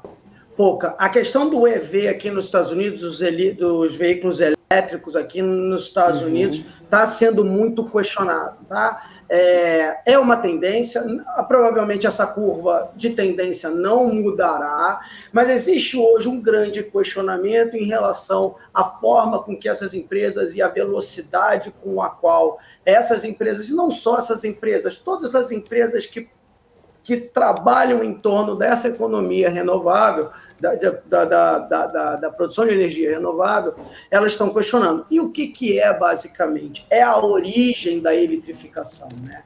A gente vem de um mundo no qual são 30 anos sem investimento em eletrificação.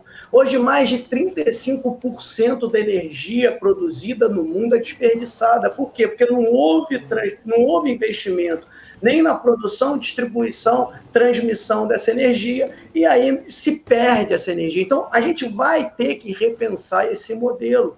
Esse modelo, inclusive, está sendo proposto um modelo diferente pelo que foi trabalhado em Glasgow, foi falado em Glasgow, né, pelo IMF, pelo Fundo Monetário Internacional, no qual começa a olhar o seguinte, olha, essa transição foi muito rápida, ou está sendo muito rápida, ela não tem condição de ser tão rápida assim. A gente precisa mais do que pensar na renovação das fontes de energia, pensar na maximização e aproveitamento tanto da produção, distribuição e transmissão, quanto do uso. E aí entra essa questão do nosso colega que acabou de perguntar. Hoje, alguns veículos elétricos são extremamente ineficazes na parte de performance energética.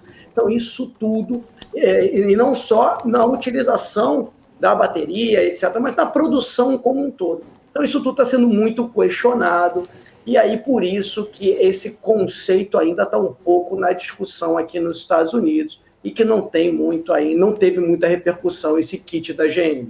O fato é que a tecnologia e hoje a questão híbrida é uma realidade aqui nos Estados Unidos, e a gente vê hoje isso ganhando cada vez mais corpo.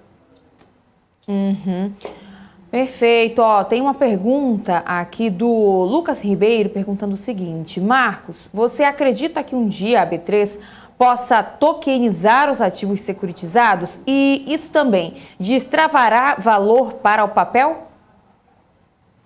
Sem dúvida. É o futuro. Não é o que eu acho. Não tem como. A gente já tem hoje empresas fechadas buscando captação, buscando funding, smart funding, que eles chamam, através de tokenização dos seus ativos. Então, quer dizer, você em vez de criar ações, você cria os seus tokens e aí você vai a mercado descentralizado, sem necessidade de uma intermediação de ninguém. de uma regulação de um órgão ou de uma intermediação de uma bolsa de valores, etc, etc, etc. Então, quer dizer, foi o que eu falei lá no início. A gente, às vezes, não percebe, porque a gente está muito... Quando a gente olha blockchain, né? Eu fiz uma especialização aqui em Wharton, que fala sobre Choice Architecture e Fintechs. Foram duas, na verdade, e a Neuroeconomics na High School of Economics. E quando a gente fala isso, foi há 5 anos atrás. Quando a gente falava em blockchain atrás, a gente só via cripto. O blockchain era a solução para o cripto. Só que, na verdade, nesse último ano, que a gente chama de bitagem, né? A troca foi tão intensa, o aumento dessa troca tão intensa no mundo da cripto, que o blockchain começa a ganhar um corpo através do mercado cripto, que vai possibilitar gerar aquela confiança, o trustable, o trustworthy, que vai exponenciar essa tecnologia para um nível que pode ser aplicado em tudo na nossa vida, em tudo. E isso vai mudar, sem dúvida nenhuma, as relações. Então, sobre a pergunta, não é se, é quando. Não é mais se vai acontecer, é quando acontecerá, né? E eu não tenho dúvida que isso, sem dúvida nenhuma, será um grande destravamento de valor para toda a cadeia. Não é só para as empresas, não. São para os acionistas das empresas e para as pessoas que estão de fora, que vão poder adquirir ativos de uma maneira muito mais simples, mais fácil, mais barata e, principalmente, acessível. São as duas palavras, para mim, que vão guiar aí os próximos 5 a 10 anos. É a acessibilidade e a aplicabilidade. Eu acho que isso vai de fato, tomar o corpo que as palavras necessitam ter sentido. Agora, eu queria que você comentasse um pouco aqui o que você tem esperado para 2022, né? A gente, depois de ter visto essa grande intensificação, inclusive desse cenário por aí fora, eu queria entender o que você está exatamente olhando para 2022, porque assim, existe uma corrida contra o tempo, né? Como a gente estava falando sobre essa questão de eletrificação mesmo, mas quanto ao aumento das provocações políticas também, né? Quanto ao aumento como a gente tem visto, por exemplo, a Rússia com a Europa e outros países ocidentais, né? Quanto que isso pode impactar o mercado até o ano que vem? Muito. Nós fazemos uma carta anual na InvestFi e exatamente isso foi a minha introdução para essa carta anual. A gente vive num mundo extremamente complexo, é impressionante. Eu, com mais de 30 anos de mercado, eu jamais imaginei viver num mundo tão complexo quanto hoje, né? A gente vive num mundo que não consegue se livrar de um vírus, ou pelo menos da sombra do vírus, ou pelo menos do temor do vírus, né? Porque, apesar de muito poucos entenderem, mas isso deveria ser muito difundido, da sequência natural, da vida natural do vírus, que ele começa a ser mais transmitível, mais menos letal, é vírus, e gera medo, gera receio, gera tensão. Então, isso vai ser, para mim, a tona dos próximos, pelo menos, 2 anos, e não, sem dúvida nenhuma, a tônica do próximo ano. A gente vai ter que se acostumar com isso, vai ter que saber lidar com isso. E isso vai gerar muita volatilidade. Em cima disso, a gente tem um mundo extremamente complexo, com a maior potência mundial, os Estados Unidos, num cenário como poucas vezes eu vi na minha vida, assim, de enfraquecimento, de disputas internas, de um governo extremamente frágil, questionado, né? Numa situação que, apesar de economicamente está muito favorável, a economia americana aqui, a gente vê no dia a dia, pujante, a gente olha nos dados, a economia é forte, estruturada, mas é sempre aquele... E quando é que começa a correção? Quando começa a correção? É sempre a coisa, em vez de olhar o tá forte pode ficar mais forte, a tá forte, for forte demais, vai enfraquecer. E isso vem muito da falta de confiança que esse governo passa, né? Que esse governo não consegue transmitir através de atos a verdadeira necessidade de força, de segurança, de guia, não só para os Estados Unidos, mas para o mundo. Aí entram, né? Quando o gato da casa não está, o rato faz a festa. E aí entra toda essa questão de 3 situações, para mim, muito significantes. Primeiro, esse assanhamento, né? Essa sanha da Rússia, em relação a poder, não tem dúvida nenhuma. A gente tem na cadeira da presidência da Rússia um senhor, quem estuda a sua origem, sem discutir aqui ideologias ou nada disso, mas um senhor que vem de origem de poder, de disputa, de busca de poder. E aí essa questão da Ucrânia é uma questão delicada, não só pelas questões militares que envolvem o conflito, mas principalmente pela necessidade que a Europa vive hoje de energia da Rússia. O doutor lá, se quiser fechar a torneira da Europa, a Europa vai passar frio ou vai ter dificuldade na sua economia, infelizmente. Aliado a isso, a gente tem uma China naquele momento de estímulo para não perder a aceleração. A questão mais não é se vai cair, é que não pode cair muito forte, muito rápido. Então a gente tem uma China junto com a Rússia aliada buscando fatos novos para tentar movimentar um cenário que é extremamente delicado para ela. Uma transição de poder na Alemanha, que era o centro do equilíbrio geopolítico da região.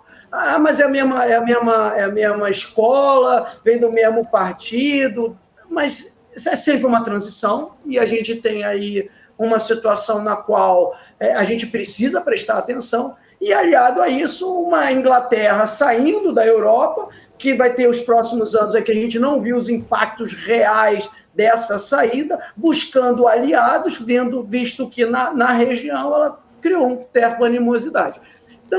Então, quer dizer, é um cenário extremamente complexo, né? É um cenário de alta liquidez, que tem inúmeras situações como a tecnologia interferindo, o rompimento e a ruptura na cadeia logística gerou uma situação na qual a gente ainda não tem total dimensão das consequências disso, né? Um modelo no qual as empresas tinham totalmente on demand, elas começam a ter que formar estoques, e aí a gente vê muito dessa inflação acontecendo, e vamos ver em 2021 o que vai acontecer, se essa inflação vai equilibrar, ou se vai continuar aquecido pela essa liquidez. Então é um cenário realmente muito complicado para mim. O que esperar de 21? Volatilidade. O que esperar de 21? Muita emoção. Acho que essa vai ser a palavra para 2021. É emoção e volatilidade. Pois é, e tem mais gente aqui querendo previsão, né? Praticamente isso. O Israel Pereira perguntando o seguinte: o que esperar da China para o ano que vem? E o setor, ele quer saber também em relação ao setor de construção e energia renovável. Então, vamos começar pelo final. O que esperar do setor de construção e energia renovável? Eu acho que vai mudar de forma muito radical nos próximos anos todas as relações, tanto com os setores de produção intensiva, e a gente está falando de cirurgia, construção, a gente está falando de energia, isso tudo tende a mudar muito rápido, muito forte, muito rápido, numa aceleração muito acentuada, motivado principalmente pelo financiamento. Eu acho que o modelo mundial de financiamento tende a mudar um pouco. A gente vai começar a entender, os agentes vão começar a entender que esse investimento, esse retorno do capital aplicado, ele deverá vir com um pouco a mais do que somente capital de volta. Então a gente começa a entender essa história como um grande, talvez, início de uma nova era para se fazer investimentos. Isso vai mudar completamente o setor.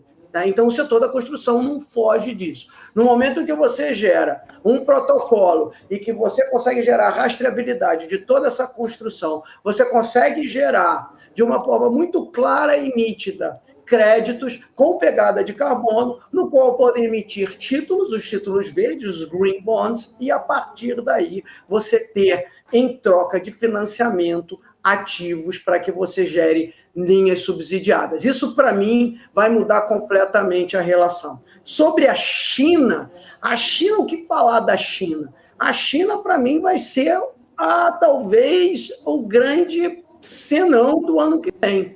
Né? São dois grandes senãos para mim do ano que vem. Uma eleição aqui nos Estados Unidos, e a outra é a China, né? Como é que a China vai lidar com essa desaceleração que a princípio se apresenta, e se ela vai permitir que isso aconteça naturalmente ou se ela vai intervir e vai continuar gerando liquidez. Se ela continuar gerando liquidez para tentar artificialmente segurar essa desaceleração e eventualmente reverter, a gente vai ter um cenário muito favorável para os países emergentes, principalmente porque a tendência dos preços das commodities se manterem alta do jeito que estão hoje. Então, eu acredito que a grande pergunta para a China é se vai conseguir segurar essa desaceleração aí à unha, né?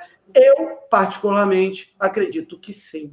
Eu acho que ela vai continuar provendo liquidez para o mercado e vai continuar acelerando isso para que a gente tenha aí um não hard landing, mas um soft landing. Uhum. Perfeito. E, mais uma pergunta aqui, né? O pessoal aí acompanhando a BMC News, né? Achando que está num guru aqui de perguntas, mas tudo bem, tá perdoado por 30, último pregão do ano. Vamos lá então, porque o Adilson Lima Gonçalves está perguntando aqui.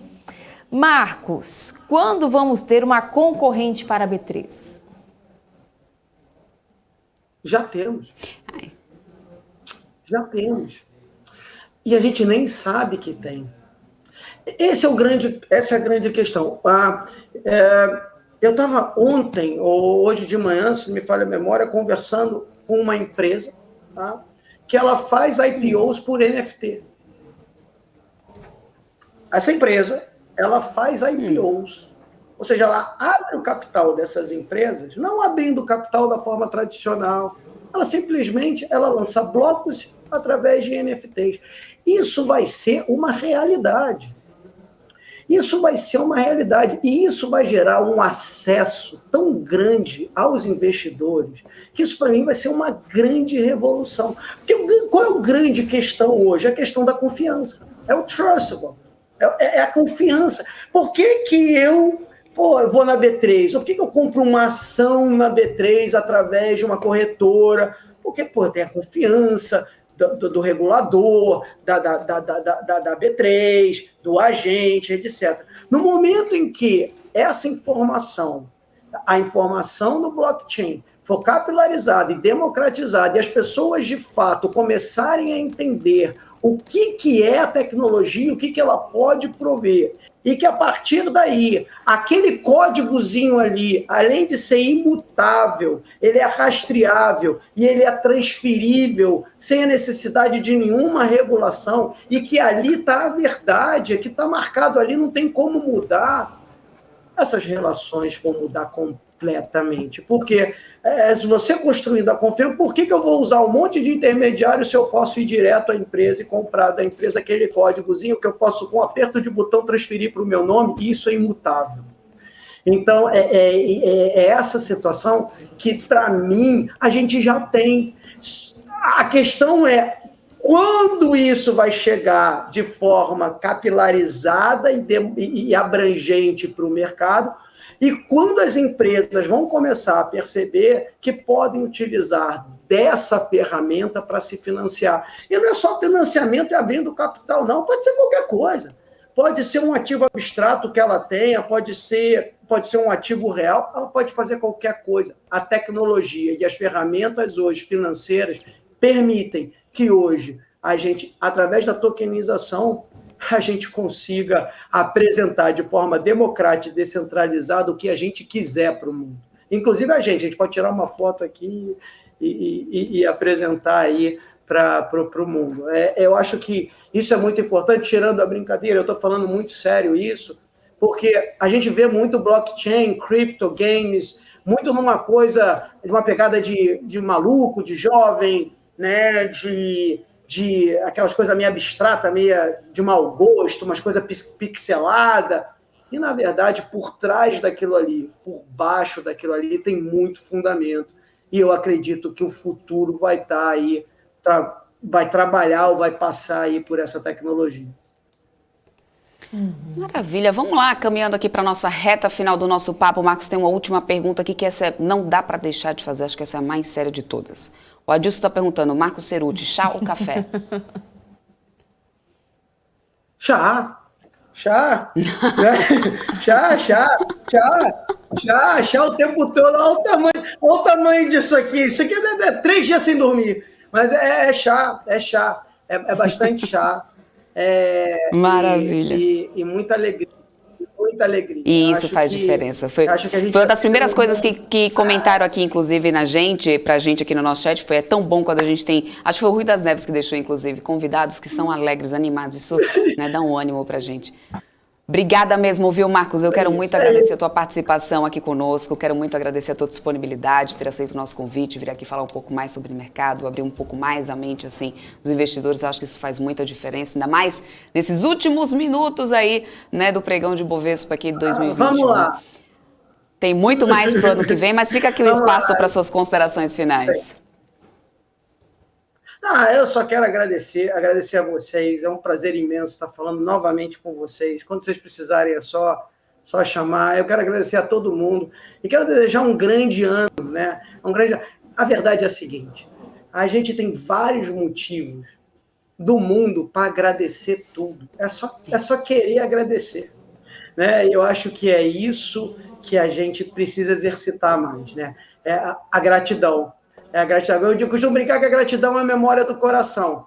É só a gente ter um coração um pouquinho maior. E eu acho que esse vai ser aí, que a gente, no ano que vem, um ano tão sofrido, que vai ser tão sofrido para a gente, que vai trazer tanta incerteza, tanta insegurança, com essa eleição no Brasil, eleição nos Estados Unidos, essa questão militar na Rússia, China, e todas essas situações que envolvem o nosso dia a dia, do brasileiro, do Brasil. É complicado a gente encontrar motivos para rir e para agradecer. Eu acho que esse é o grande barato aí para o futuro.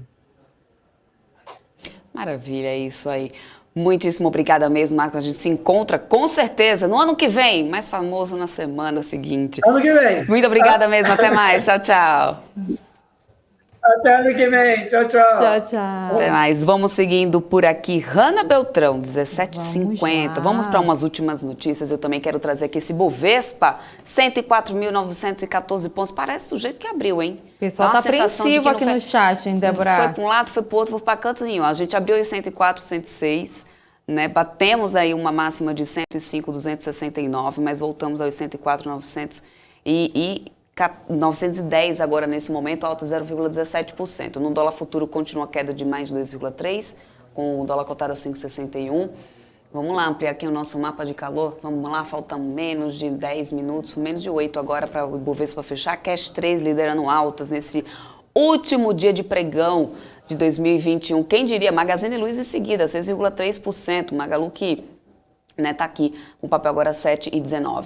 Depois a gente tem a Sula 11 com Sul América aqui cotada 6,34, cotada 27,36, papel subindo 6,34. Aí a gente vê com o Cielo, Local Web, né, bancos digitais aqui também, alguns papéis do setor de saúde. Olhando para o lado de cá no negativo, Marfrig cai 2,88%, bancões também estão caindo e Petrobras. Eu vou trazer aqui na variação, gente, anual, vamos lá, tá acabando, né? Último pregão do ano, vamos ver quem tá nesse ranking aqui de maior queda do ano até então. Nesse nosso mapa de calor do Profit Pro Analógica, no índice Ibovespa, a gente tem Magazine Luiza acumulando maior queda desse ano até então, de 2021. Magazine Luiza, né, que vai fechando o ano aí numa queda de 71,16%. Hoje com o papel cotado agora 7,19, mas está subindo hoje 6,36 agora. Apesar disso, o papel de Magazine Luiza é o que vai seguindo aí para fechar o ano com maior queda acumulada. Depois a gente tem a Via, né, em seguida, Via caindo aí 67,82% do ano, Amer 3, 58,5%. E aí tem alguns papéis aqui do setor de construção, outros do varejo, como Natura, por exemplo. Natura que no mês de novembro foi que fechou com maior queda aí do setor, vem agora com 51,47% de queda no ano. Lame 4 também aqui, ó, queda de 45,14%. Papéis de construção com Cirela, Exetec, também aqui nessas quedas, aliás, né, construção, como a gente vem falando bastante sobre isso, né, alta dos juros, também matéria-prima muito mais cara, inflação, nada disso é positivo para o setor e no final das contas a gente viu também o setor de construção, imobiliário e construção também pesar bastante aí. No lado positivo, a Embraer, que vai fechando aí o ano com maior alta acumulada, 180,45% de alta, Braskem 5 aí 175%, mais 175% de alta. Depois a gente vê com JBS, Marfrig, em seguida aqui também altas no setor de frigoríficos. Cash 3 vai acumulando uma alta aqui no ano de 30%, gente. Olha aí, depois de tanto testar o coração dos investidores, ainda depois em seguida a gente tem Gerdau, Pão de Açúcar, Petri 3, Gerdau Metalúrgica, Petri 4, ou seja, setor de petróleo aí fechando também no ano, né, positivamente. Vamos trazer aqui por alguns setores, Ana, só para poder a gente olhar separado. No ano, Embraer está aqui, ó, mais de 180%. Azul, CVC e Gol acumulando cerca de 30% de queda no ano, né, de 2021. Os bancos, todo o setor de bancões aqui acumulando queda nesse ano de 2021. O Sambi 11 é o que vem mais acumulando perda até então aqui no ano de 2021. Nos bancos digitais, a gente tem BID 11 e BID 4 acumulando quedas.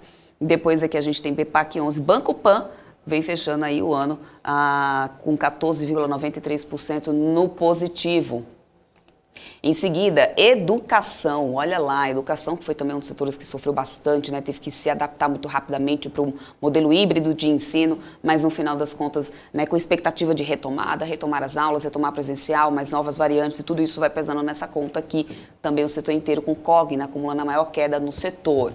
Na construção civil, também o cenário não é positivo, como eu falei para vocês agora há pouco, né, os papéis todos aí acumulando queda no setor de construção civil, apesar de no segundo, por exemplo, os resultados do segundo trimestre das companhias foram muito bons, mas no terceiro tri agora a gente já viu, né, as companhias registrando perdas, registrando queda nas vendas. A quarto tri vai ser daqui a pouquinho para poder a gente analisar melhor tudo isso. Nos frigoríficos a gente tem aí o cenário positivo para todos os papéis, mesmo depois de ter tido aquele momento ali pontual com casos, incidentes de vaca louca acontecendo, que no final das contas fez com que a China já não pegasse mais exportações de carne no Brasil, mas isso está normalizando. E aí a gente vê o setor voltando aí a liderar altas. No setor bancário eu mostrei para vocês, setor de shoppings, queda também para todos eles, junto com o varejo, que se esperava bastante, inclusive, né, que no varejo fosse ter uma recuperação, um rally de final de ano, né, com retomada da economia, com vacinação, que tudo isso fosse favorecer o setor, mas com juros e com inflação pesando no bolso do consumidor, foi um ano difícil para as varejistas. Na tecnologia, a gente tem alguns papéis aqui, olha, Cash 3 aí realmente acumulando maior alta, e depois tem Positivo aí, o Positivo que fechou aí, ganhou essa licitação novamente aí para fornecer urnas eletrônicas, mas maioria do setor em queda. Nas seguradoras, a gente também teve aí queda acumulada com BB Seguridade, Caixa Seguridade, só o IS acumulando uma alta ainda aí de mais de 7%. No setor de saúde, olha só, tirando a Aliar, a gente tem todos os outros papéis também em queda, e as sinistralidades também na questão de Covid foi um fator também que pesou negativamente. No petróleo, né, já mostrei aqui para vocês, o Trapar 3R Petróleo que vem acumulando queda no ano, mas Petri 3 e Petri 4 acumulam alta, Braskem também, Prio, aliás, Braskem um dos que mais acumulou alta no ano. É isso, por alguns setores, né, Hanna, só para dar um panorama aí do que a gente tem, né, nesse ano aqui no Ibovespa, das movimentações, do que a gente viu aí nos papéis das companhias. No primeiro dia de programação, claro, a gente também vai trazer esse Remember para vocês, né, na segunda-feira ao vivo, já estaremos em 2022 também, né, e teremos esse balanço aí do ano, né, de uma forma mais detalhada para todos vocês, mas eu quis trazer aqui já um resumo para a gente entender, né, como que veio performando esse Ibovespa nessa variação anual. No índice Ibovespa, realmente, varejo foi que ficou na frente nessas quedas aqui acumuladas. Embraer e Braskem foi que lideraram aí nas altas nesse ano, mais estão acumulando alta durante todo esse ano. E o Ibovespa, Hanna, olha isso, 0,77% já parece que cravou agora aqui, hein? Falta menos de 3 minutos para poder a gente encerrar, mas vai chegando a hora da gente se despedir aqui de vocês e encerrando a nossa programação, né, Hanna? Pois é, né? Foi uma semana intensa aqui, né, para o nosso grupo do Plantão do Ano Novo, trazendo aí muita informação para você que está nos acompanhando, né, para vocês que ficaram dando forças, né, para a gente, participaram, mandaram perguntas, interagiram bastante com a gente no chat. A gente espera, então, que já na próxima segunda-feira, né, Débora, que é quando a gente volta aí com a nossa programação ao vivo, a todo vapor, né, a gente espera, então, todo mundo nesse próximo ano aí que a gente dá mais um passo. E agora indo para a TV Paga e mais um canal para levar informação de qualidade sobre o mercado financeiro, né? Exatamente isso. Hanna, muito obrigada pela tua parceria, obrigada pela parceria aqui nesse plantão, obrigada por esse ano, obrigada por trazer tanta coisa, agregar tanta coisa boa aqui para nossa equipe, para o nosso time. O papel de cada um é muito importante e faz diferença, sim. Obrigada a todo mundo da produção, o pessoal que está aí no Switcher também, não só quem está aqui, mas também quem já está de folga em casa, né, que também ajuda bastante. Aliás, o nosso trabalho aqui na frente das câmeras nada seria se não fossem eles atrás das câmeras, porque realmente, né, a gente não tem como chegar aí, né, onde vocês estão nos assistindo, se não fosse todo o pessoal aí muito esperto, que fica ligeiro ali atrás das câmeras, que às vezes traz aqui algum meme ou outro pra gente brincar, divertir, descontrair. São muitas horas de transmissão ao vivo, a gente precisa dessa equipe muito alinhada. Então, obrigada para todos vocês aí. Obrigada pro pessoal da produção. Se não fossem eles, como a gente teria tantos entrevistados importantes aqui, né? Então, Dona Samira, Gabriel, que aí arrasaram esse ano inteiro aí trazendo os melhores entrevistados. Muito obrigado para todos vocês. Todos os editores da gente aqui também, muito obrigada. Obrigada pelo trabalho, obrigada por se dedicar tanto. Obrigada ao pessoal da equipe do Portal, que sempre está correndo atrás de todas as notícias para trazer tudo em primeira mão para vocês. É uma equipe super alinhada, jovem, que está aí correndo atrás da notícia para trazer coisas que realmente, a informação que realmente vai fazer diferença no seu investimento. Eles sempre estão saindo na frente. O pessoal do nosso portal que está sempre ligado, acessem sempre lá bmcnews.com.br, vocês vão encontrar notícia de primeira mão sobre o mercado. Então, obrigada Mari, obrigada a todo o pessoal do portal que tem se dedicado bastante. Obrigada Rafa, meu parceiro que está fazendo um fechamento de mercado todos os dias aqui comigo, menino brilhante, tem muito futuro pela frente. Obrigada a toda a direção da BMC, obrigada por depositar tanta confiança na gente. Obrigada por todos vocês, telespectador, que estão aí do outro lado da câmera. É por vocês que a gente também está aqui. A nossa missão é levar, sim, informação que gera valor para todos vocês. A BMC nasceu não tem tanto tempo não, ainda é uma criança. A gente está caminhando, né? Mas está caminhando já a passos largos com a equipe que está somando, que está crescendo, que está cada dia mais em busca de produção, em busca de trazer informação que realmente tenha relevância no seu investimento, sem nenhum viés, sem ter rabo preso com ninguém, né? Para poder a gente conseguir realmente levar educação no final das contas, porque a gente precisa muito, tem muito para aprender. Eu tô aqui todos os dias aprendendo com vocês, de olho no que vocês estão trazendo aqui no nosso chat, né? Isso faz muita diferença. A gente vai aprendendo juntos, eu sempre falo isso. E sempre estaremos aqui aprendendo juntos com todos vocês. Sempre darei o meu melhor, vou tentar fazer sempre isso, todos os dias, olhando aqui para esse mercado, tentando descontrair às vezes, para deixar um pouco mais leve, porque a gente já fala de um assunto tão sério. Pode ser leve às vezes, mas vocês aí desse outro lado fazem uma imensa diferença. Todos os feedbacks, todos os recados, todas as dúvidas, né, todas as mensagens que vocês deixam aqui, a cada foto que vocês fazem nossa, que marca, que publica, isso tudo faz muita diferença. Vocês são muito importantes para nós, vocês também fazem a BMC, é por vocês que estamos aqui. 2022 vem com muita coisa boa, vem com muita novidade. A BMC vai dar passos ainda mais largos, mas é por vocês e é junto com todos vocês. Vamos aprendendo juntos. Feliz ano novo para todos vocês. Um ótimo 2022, que a gente tenha ainda paz, muita saúde em primeiro lugar, que isso é muito importante. Vamos lá, então, ótimos investimentos para todos. 2022 ainda vai começar, mas já vem com muita coisa boa, muita informação para vocês. E a gente vai estar aqui, segunda-feira, a partir das 9h30 da manhã, ao vivo, trazendo as informações em tempo real. Já em 2022, eu conto com todos vocês aqui. Um forte abraço, muito obrigada pela audiência, gente. Tchau, tchau.